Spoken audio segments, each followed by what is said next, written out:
Hey, what's up you guys? It's me, Eclectic Witch, and welcome back to my channel. If you're new, feel free to subscribe. I haven't done a flip through video for one of my grimoires in a long time. This is my most current this is my most current grimoire that I am working with. I actually got this book at Barnes & Noble last year during Yule time, so almost a full year. I'm only about halfway through it, so this is still a work in progress, but I thought I would show you guys what I have done because you guys just love seeing flip-throughs. So I am going to be off camera for this. If you do see any entries in this book that you want to read through, just feel free to pause the video, and if you see an entry in here that you would like me to dedicate a video on for a more in-depth explanation on how to or whatever information's in here, then just comment below and I'll be happy to do that.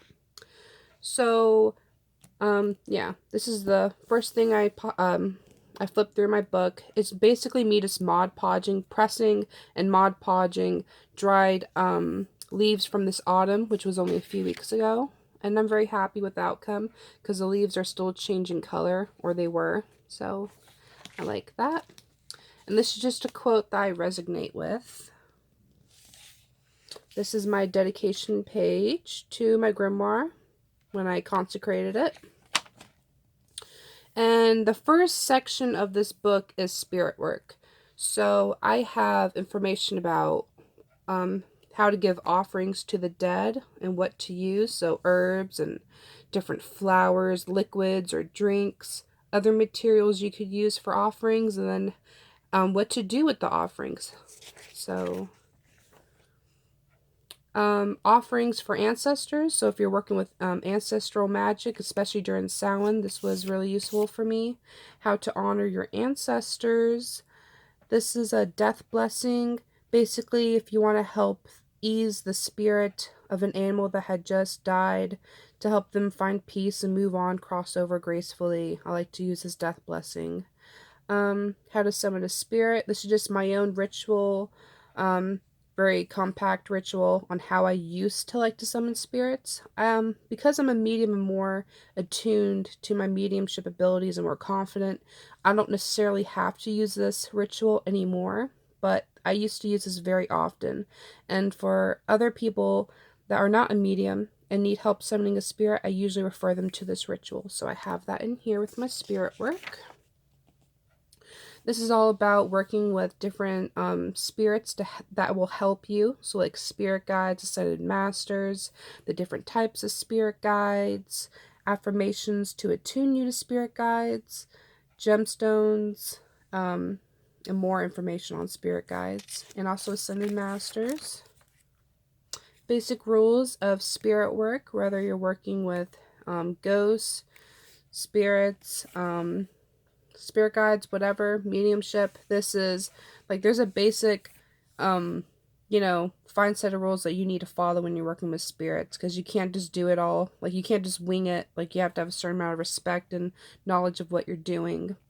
So this is just a pamphlet that I got when I was at my local metaphysical shop. I started working with power totem animals when I learned shamanic journeying, so I wanted to have a little information about the different animals and what they were significant of.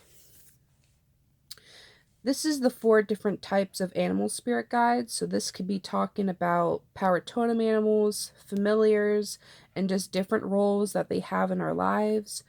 Because not every animal spirit guide is with us for our entire lifetime. Sometimes they're here for a season or just a chapter in our life. So I wanted to write down the different roles that they have, like the messenger animal spirit guide, the journey, the lifelong, and the shadow.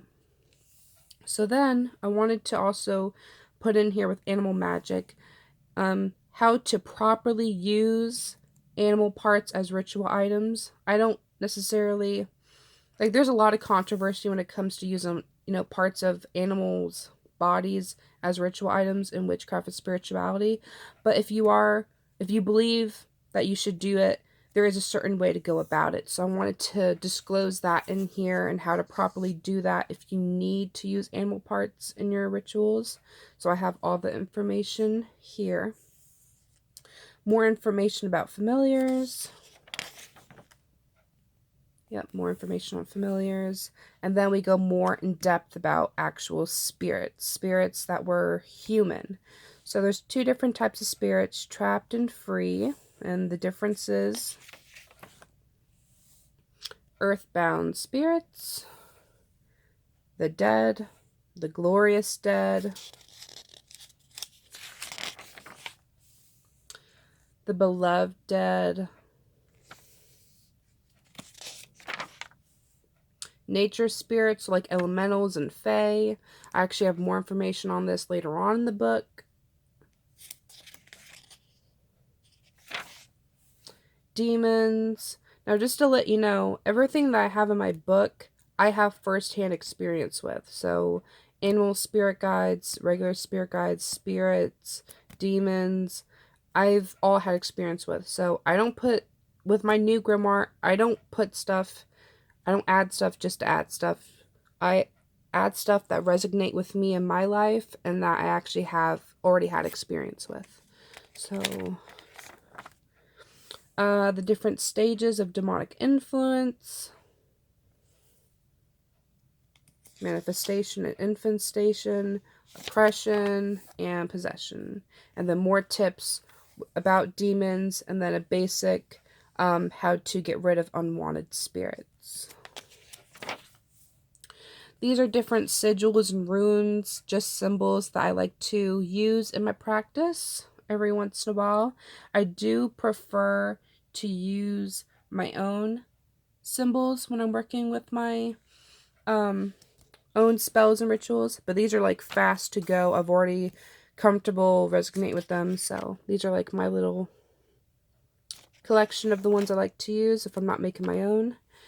This is about lunar magic, so about the basic cycle, its different phases, how each phase has meaning and how to utilize that in witchcraft with our spells and whatnot. Yep. This is about the different moon signs going through the zodiacs. Like, I know our next full moon is in Gemini, so I could read this and tell what this full moon will be best for. More moon terminology, how to utilize the lunar eclipse, and then this is the different names for, the different names for each full moon of the month. So I have it through January all the way through December, because there's a lot of names you hear these moon phases go through, so I just wanted to write them down. All about moon water, what it is, how to make it, its different uses, and more tips. Drawing down the moon. I love doing this during the full moon. During the full moon, I love cleansing and charging my tools and my gemstones. I like making moon water, and I also like drawing down the moon. So this is one of my, that's like my basic ritual for every full moon. Sometimes I do more, but yeah, this is one of my basics to go to every full moon. It's basically you're under the moon and you're drawing the energy down into you to empower you or heal you or become attuned with the moon. So I just love it. How to cast a circle, pretty basic stuff. How I prefer to call the elements or call the corners. How to dismiss. Ooh, it's a little, there you go. How to dismiss the elements. This is just a different quote that I resonate with. Ooh, okay. So this is all about using mirrors in witchcraft. How you, different methods on how you can use them. And then how to use mirrors specifically for divination. So scrying with the mirrors, its history, and how to do that, how it's useful. How to charge and consecrate a mirror or stone for scrying, which is in here with the incantation. Different objects you can use instead of a mirror for scrying. And this is my actual own personal ritual on how to do past life regression. So using a spell to remember your past lives. And if you want an in-depth video on that, just let me know. I've wrote this ritual myself and I've used it several times. This is the steps on how to do it. I'm very comfortable using that ritual. I've used it about 5-6 times, and it's worked every single time for me. So if you would like a video on that, just let me know. Okay, so this is starting to get more into nature magic. So how to utilize the different times of the year for magic. So using fall, which is good for money, success, prosperity, and water. How to use what magic is best for winter, spring, and fall. Magical times of the day. Dawn, noon, sunset, and midnight. Days of the week with their daily magical influences. So I have that for each day of the week.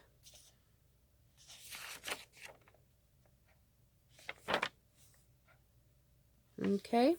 And utilizing the weather for different types of magic. So we have lightning storms, snowstorms, heavy winds, heavy rain, rainstorms, fog, hot days, meteor showers, solar and lunar eclipses.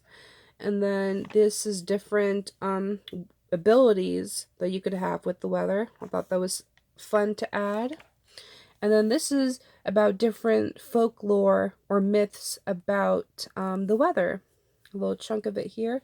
So for example, you know it's going to rain when you see gray skies. That's a very basic, easy one. But it goes through the different types of weather and the signs for weather lore, which I thought was cool. Now this is something I got into this year.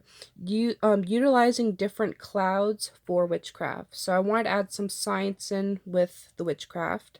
This talks about the different clouds and how high their altitude is in the atmosphere. And then here I wanted to not just have words, I wanted to have pictures. So this is a little flip up. So here I have this is the ground level all the way up. So it shows the pictures of what they look like as well as their altitude. And this is a fast key on the different clouds. So what type of water you should use in magic. This is of course using natural means of water like snow, rain, river, ocean, that type of thing. I added snow magic in here. Oh yeah, dew. Snow magic in here. Different uses for snow water, different uses just for snow. More magic uses for snow. Storm magic. I started really getting heavy into natural magic this year, so this was fun to get into and learn, as well as make the pages, definitely. More tips on storm magic. A wind spell. Like I said, feel free to, request any of these pages or pause the video. So, this is about what's, just like we make moon water, you can make and use storm water. And these are the different purposes on how you could use that. More on storm water. This is chiromancy, using playing cards for divination. So I have its history here. The different suits, how they're equal to tarot suits, and the elements, the Joker, basic numerology,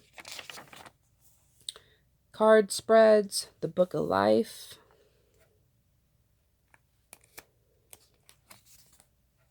and then I start color coding all of the meanings of each of the suits and each card. So yep.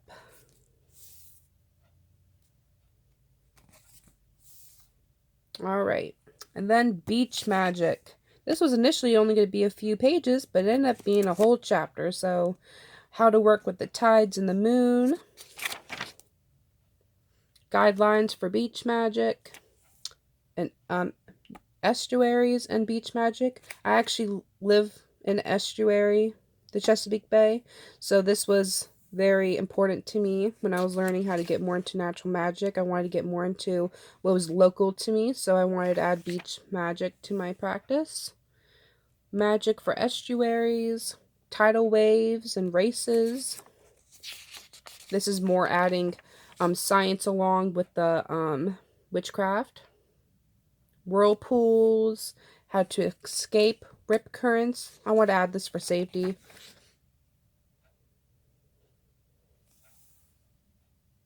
Okay. More weather omens, because this kind of weather does go with beach magic, so I added more. How to utilize driftwood, because you can find driftwood on beaches, so how to utilize that for magic. How to utilize pebbles for magic and witchcraft. Hagstones. Marine egg cases. How to find a mermaid's purse. Using the skull of a fish or a seabird in magic. Using sea glass in witchcraft. More magic and sea glass. How to utilize pearls and coral in witchcraft. A coral reef. How to utilize sand dollars in witchcraft. How to utilize sea urchins in witchcraft. Sand dunes in witchcraft. And then the scale. This is measuring wind. So if you don't have a machine, this is basically how to measure wind speeds based on observations rather than actual measurements. So I wrote that down.